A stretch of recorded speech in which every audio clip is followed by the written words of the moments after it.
Hello everyone, it's me again, Ling, and today I will tell you about the chapter Fresh Water to Drink. Pa had made the bedstead. He had smoothed the oak slabs till there was not a splinter on them. Then he packed them firmly together. 4 slabs made a box to hold straw thick. Across the bottom of it, Pa stretched a rope, zigzagged from side to side and pulled tight. One end of the bedstead Pa pegged solidly to the wall. In the corner of the house, only one corner of the bed was not against the other wall. At this corner, Pa set up a tall slab. He pegged it to the bedstead as high up as he could reach. He pegged 2 strips of oak to the walls and to the tall slab. Then he climbed up on them and pegged the top of the tall slab solidly to a rafter. And on the strips of oak he laid a shelf above the bed. "There you are, Caroline," he said.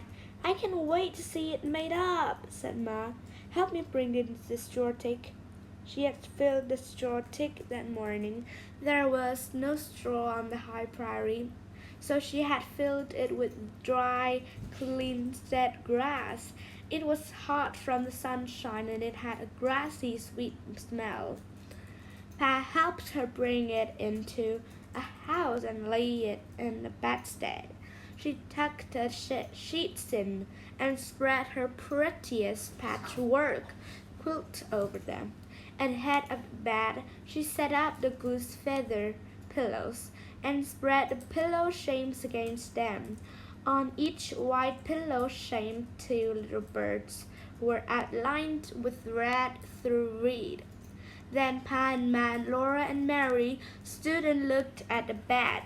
It was a very nice bed. The jig-jag rope was softer than the floor to sleep on. The straw thick was plump with the sweet-smelling grass.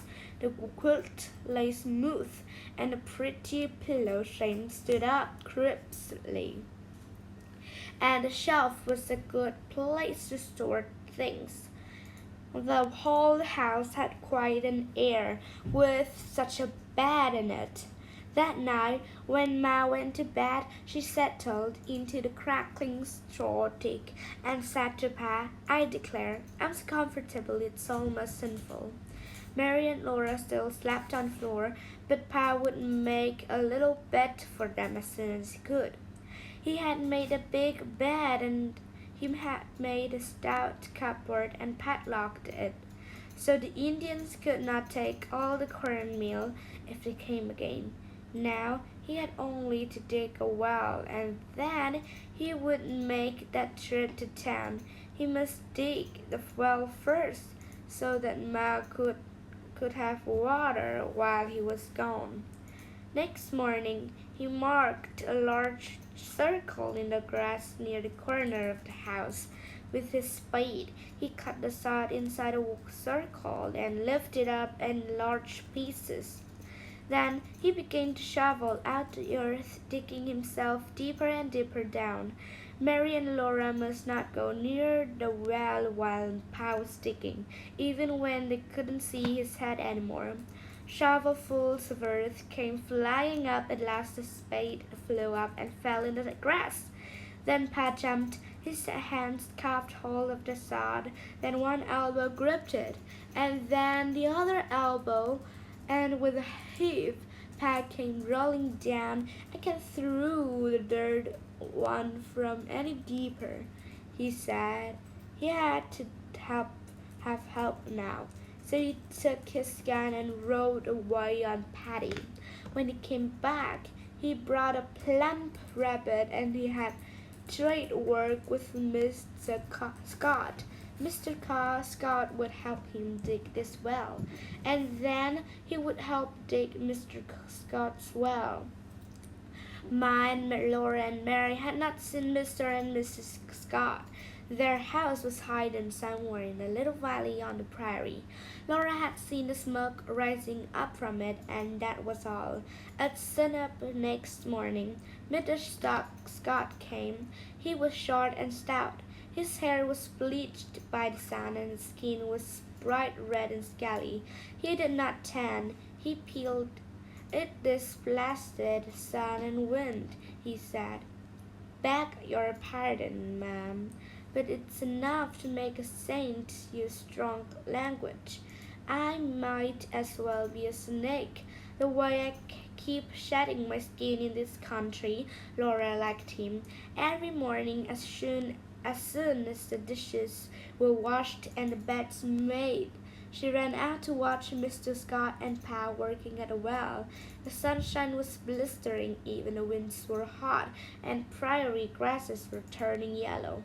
Mary preferred to stay in the house and sew on her patchwork quilt, but Laura liked the fierce light and sun and the wind, and she couldn't stay away from the well, but she was not allowed to go near its edge. Pa and Mr. Scott had made a stout windlass.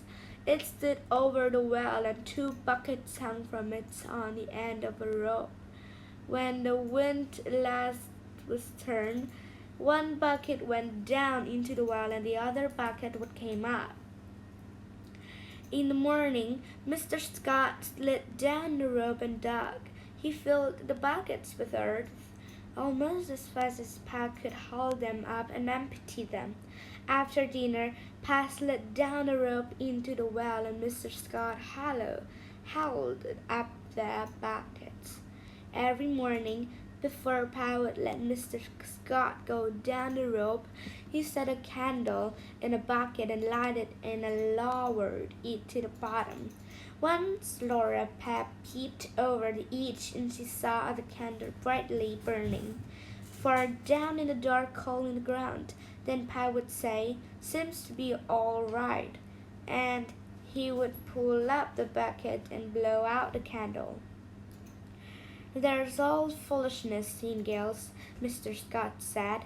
"The well was all right yesterday. You can't ever tell," Pa replied. "Better be safe than sorry." Laura did not know what a danger Pa was looking for by that candlelight. She did not ask because Pa and Mr. Scott was busy. She meant to ask later, but she forgot. One morning, Mr. Scott came while Pa was eating breakfast. They heard him shout, "Hi, Angels, it's let's go." Pa drank his coffee and went, "Ow!" The windlass began to creak and Pa began to whistle. Laura and Mary were washing the dishes and Ma was making the big bed. When Pa's whistling stopped, they heard him say, "Scott!" He shouted, "Scott, Scott!" Then he called, "Caroline, come quick!" Ma ran out of the house. Laura ran after her. "Scott's fainted or something down there," Pa said. "I've got to go down after him." "Did you send down the candle?" Ma asked. "No, I thought he had." Pa cut the empty bucket of the rope and tied the rope firmly to the windlass. "Charles, you can't, you mustn't," Ma said. "Caroline, I've got to." "You can't." "Oh, Charles!" "No, I'll make it all right. I won't breathe till I get out. We can let him die down there," Ma said fiercely. "Laura, keep back!" So Laura kept back. She stood against the house and shivered. "No, no, Charles, I can't let you," Ma said. "Go on the party and go for help. There isn't time. Charles, if I can't pull you up, if you keeled over down there and I can't pull you up." "Caroline, I've got to," Pa said. He swung into the well. He had slid out of sight down the rope. Ma crouched and shaded her eyes, staring down into the well. Over the prairie, meadow larks were racing, singing, flying straight up into the sky. The wind was blowing warmer, but Laura was cold. Suddenly, Ma jumped up and seized the handle of the windlass. She tugged at it, and with all her might, the rope strained and the windlass creaked. Laura thought that Pa had keeled over down in the dark bottom of the well, and Ma couldn't pull him up. but the windlass turned a little, and then a little more. Pat's head came up, holding to the rope. His other hand reached above it and took hold of the rope. Then Pat's head came up. His arm held onto the windlass. Somehow he got to the ground and sat there. The windlass whirled around and there was a thought deep down in the well. Pat struck to get up and Ma said, "Sit still, Charles. Laura, get some water. Quick!" Laura ran. She came hurrying back, lugging the pail of water. Pat and Ma were both turning the windlass. The rope slowly wound itself up and a bucket came up out of the well, and tied to the bucket and the rope was Mr. Scott. His arms and his legs and his head hung and wobbled. His mouth was partly open and his eyes half shut. Pat tugged him onto the grass. Pat rolled him over. He flopped when he was rolled. Pat felt his wrist and listened to his chest, and then Pat lay down beside him. "He's breathing," Pat said. "He'll be all right in the air." "I'm all right, Carolyn." And Plum tuckered out his soul. "Well, Miss Gold, I should think you would be of an senseless performance. My goodness gracious, scaring a body to death. All for the want of a little reasonable care. My goodness, She covered her face with her apparel and burst out crying. That was a terrible day. "I don't want a well," Ma sobbed. "It isn't worth it. I won't have you running such risks." Mr. Scott had breathed a kind of gas that stays deep in the ground. It stays at the bottom of wells because it is heavier than the air. It cannot be seen or smelled, but no one can breathe it very long and live. Pat had gone down into the gas to tie Mr. Scott to the rope so that he could be pulled up out of the gas. When Mr. Scott was able, he went home. Before he went, he said to Pa, "You were right about the candle business in Gills. I thought it was all foolishness, and I would not bother with it, but I found one my mistake."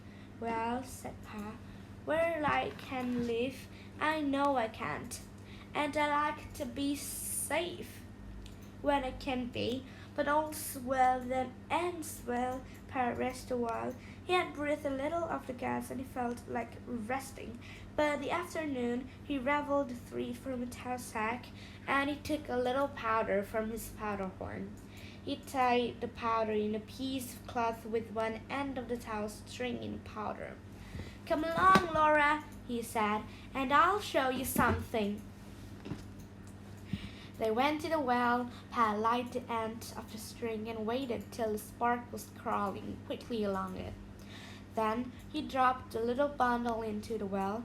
In a minute they heard a muffled bang, and a puff of smoke came out of the well. "Then we'll bring the gas," Pa said. When the smoke was all gone, he let Laura light the candles and stand beside him, while he let it down, all the way down in the dark hole. The little candle kept on burning like a star. So next day, Pa and Mr. Scott went on digging in the well, but they always sent the candle down every morning. There began to be a little water in the well, but it was not enough. The buckets came up full of mud, and Pa and Mr. Scott worked every day in a deeper mud.